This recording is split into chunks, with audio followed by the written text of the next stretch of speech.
Welcome again to Karen's Colours. I'm Dr. Karen and this is my Conversations in Colour. This week we're going to go for red as the colour to designate just who they are. And what's red all about? Well, of all the colours, red is the one with the most emotional associations. And that stands to reason. It's the first of the hues that was given an actual word of its own when colour language was established. I have references to that in a previous video, and there will be a link to that below. Red is inherently exciting. It naturally draws attention, and this is fairly understandable. In prehistory, before a word for red was created, red was the colour that you associated with, and we still do today, foods that are healthy and good for us.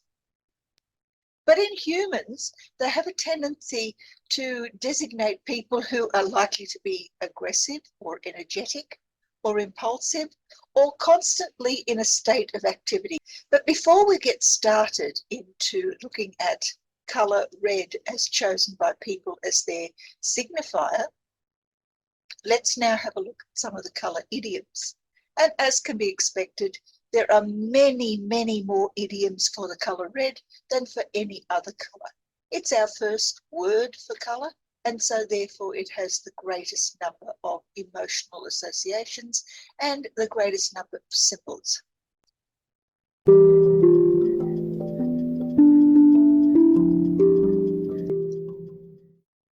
There are many different types of red, and here we have an example of the range of colours that are all classified as red.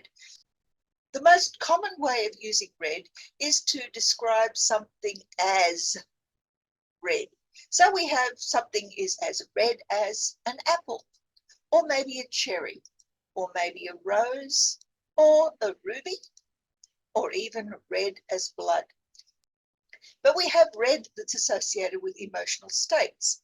If you are red-faced, chances are you're flustered or embarrassed. If you're seeing red, then chances are you're pretty cross about something. If you enter the red zone, you can be out of control, you can be terrified, you can be yelling and hitting something or mad and angry, but you can also be elated. If you're pulling your own little red wagon, then you're demonstrating your independence. Celebration reds, such as a red letter day, might be the purchase of that once much longed for little red car. Or you might be out of the red, that is, back in black. Your finances have improved. You might be out painting the town red. Or you might have somebody rolling out the red carpet so that you can get red carpet treatment. Political reds have got to do in the US with a red state. In Australia, going red means that you are in fact more liberal, not conservative. And then we have things that come out of history, the Red Scare or the Red Menace. The world generally was very afraid of the influence of communism. And then we have red challenges, waving something around like a red flag to a bull, some sort of competition. A red flag generally indicates danger. A red challenge can also be catching someone red-handed, and if you have not one red cent, it means you're pretty well poverty-struck. A red herring, on the other hand, has to do with distraction, and getting rid of red tape means that you're trying very hard to free yourself from constraint. Then we have saucy reds, the scarlet woman or a red-hot mama. She might be working in the red light district and putting on the red light. But red can also be associated with health. So if we're talking about red-blooded people, it is people who are energetic, looking after their bodies and very careful with their lives. Red and health, though, has some negative connotations. Red cheeks generally signify some sort of fever, and a red rash, such as this one for measles, also tends to signify there is something very wrong with that body. A red eye can be caused by a number of different things. You can have red eye as a result of an infection or inflammation, or as a result of the use of various substances. Or you could even just simply have a red eye because you have had very little sleep and are exceedingly tired. A red face, on the other hand, does not necessarily signify that the person is angry. Often it's that they are inebriated. Code red or being on a red alert, pushing the red button, all of those have to do with alarms.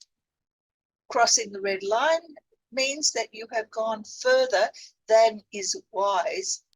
If you run a red light, well, those consequences could be a heavy fine. It could also be removal of your license to drive. We have educational reds, a red brick university. The Red Queen's race comes from fiction, where you are seen to be running around aimlessly and getting nowhere. A pejorative red could be redneck. It signifies someone who is ill-educated, uncouth, and has a lot of other character traits that most educated, sophisticated people would decry as being undesirable. And then we have environmental reds. A red tie generally signifies some sort of algal bloom.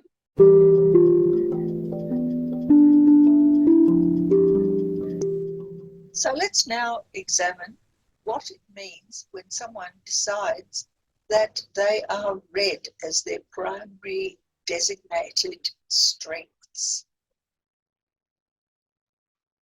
Red in this situation exists both in the real world, that is the upper half of the drawing, and also in the internal world. And like blue, as we examined last week, it means that there is very little incongruity between the urges inside and the actions outside.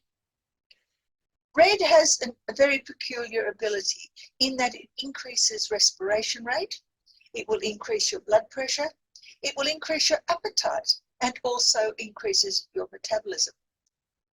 It also, unfortunately, is visually tiring. So if you are not a red person yourself, then chances are too much red is going to want to put you to sleep because it drains you of energy. So what does this mean for a person who chooses red on red? Internally, as we found out when we were looking at fathers back in one of the previous videos, and there will be a link below for that, there is a tendency towards wanting to be in charge, a tendency to have too much energy, a tendency to want to do everything all at once and all the time. People who have red internally are often also very hyperactive in the real world because their drives force them to do so. In this case, red on red means that that is really the case. In the real world, the person is energetic.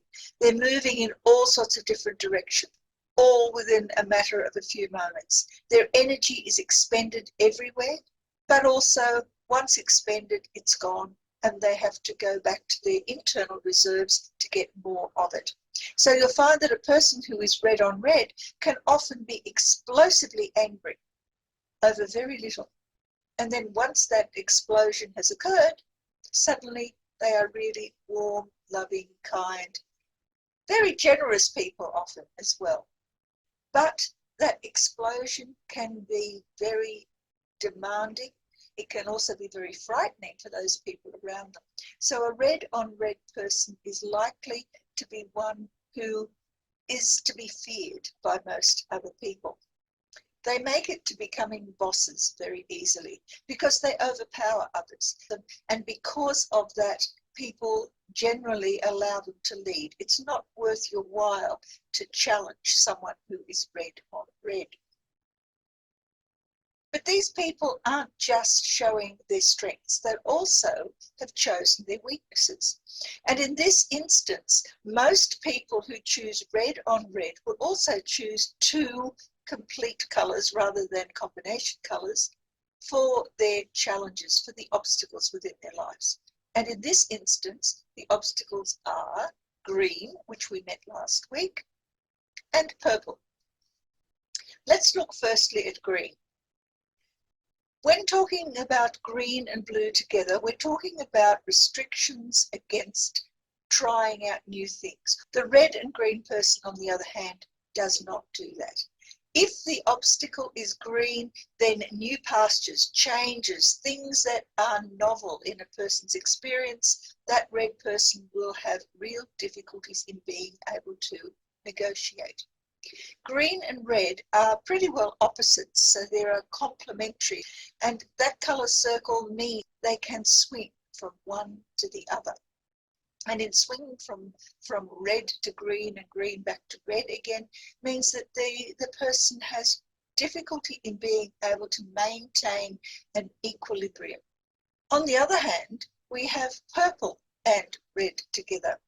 Now, since purple is already fairly infused with red because it is a mixture of red and blue, but here we have a firebrand, someone who is not only likely to have explosive tempers and great passions within their lives, that is the red part, but in terms of the purple, they are constantly destroying things, making new things, changing things for the sake of changing them.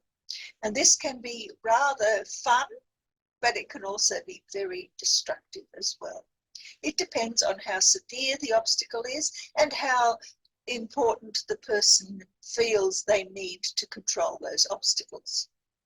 And as I talked about combinations of blue and green last week, we also have combinations of red and green. Now, red and green together can either be with the green above the red or the red above the green. And once again, because it is a mixture of obstacle and strength, chances are the person's going to mess it up somewhere along the line. Let's look firstly at the green on red. Red internally means those urges to get things done, to be in charge, to have it your own way, determine what you want, when you want it, how you want it, and expect other people to fall in line. Green in the real world allows that person those opportunities. It's a rather interesting combination because if you have green on red, that person is often an adventurer, someone who in the real world is constantly looking for new things to do that will expend some of the energy that they have internally, and they need to do something with that. Green on red is not necessarily a leader, but becomes a good follower, and as such is someone who can hide just how much they intend to be in charge under a veneer of, oh, let's try something new today. The other combination, the red over green, is a little bit more autocratic. This person comes from their heart. Green, as we found out last week, has to do with value. So green internally is someone who is on an internal quest for finding out what they can do, what they can achieve in order to make the world a better place. And in the real world, they will expend their energy and often their lives in order to achieve those goals. In many ways, red over green depicts Robin Hood, that sort of a character, someone who will challenge authority in order to look after the greater good. And the greater good is the drives that are internalized, and the challenge to authority is the fighting from Sherwood Forest that occurred as a result of those values that were incompatible with the authorities that were already existing within that environment outside the forest. Looking now at the purple and red combinations, just like the green and red, you can have purple on top, green and the red internally, and you can have red on top and purple internally. Again, these can be problems. They can be problems because there is too much red in these combinations. There is too much irresponsibility. There is too much ability to get involved in things that you can't get yourself out of. When there is purple in the real world, the person is constantly creating change, not just reacting to change like you would if you had green on top.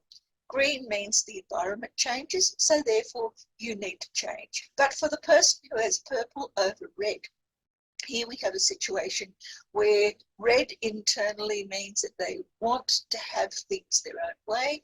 They're driven energetically to get things done, to achieve for themselves. In the real world, however, in order to do that, they have to smash and grab. And the purple in the real world allows for disruption. It allows for a lot of fun, because purple is, after all, child energy. It's a mixture of moms and dads, as I mentioned in the previous video. But it also allows for the person to be able to respond by smash and grab on anything that they fancy, because the internal drive says it's all about me. On the other hand, red over purple means that internally this person is never settled. Purple inside always has to do with child energy. It has to do with wanting to do the right thing by others, but only through the eyes of a child. And as you know yourself, when you were little, you often could not understand what adults were doing, but you knew that there was something wrong and you wanted to fix it. And that's what the drive of purple internally does. Red in the real world, unfortunately, means that often you sacrifice yourself in order to achieve that peace and harmony that has been disrupted in your internal world.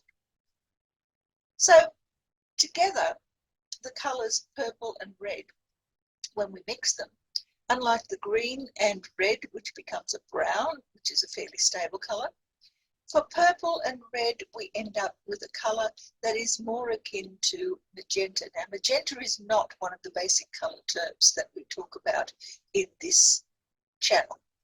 I did mention them earlier because they are associated with the chakras. And in the chakras, magenta has to do with wish fulfillment, with being able to get practical about doing things that you want to achieve. And that practicality translates in the real world into versatility. This sort of person is able to put their hand to just about anything and to achieve those things. But also, because of the preponderance of red in that combination, they don't stick with it for very long. They're more likely than not to wander off looking for new adventures. So there you have it. This week's colours, red, green and purple. There is also one other combination, and that is the green and purple combination. We'll leave that for another time. I hope you've enjoyed this session, and maybe you'll come back to the next one. If you liked it, please give it a like, maybe subscribe, maybe even hit that notification bell so that next time I come on with some more colour conversation, you'll be ready and wait. Bye.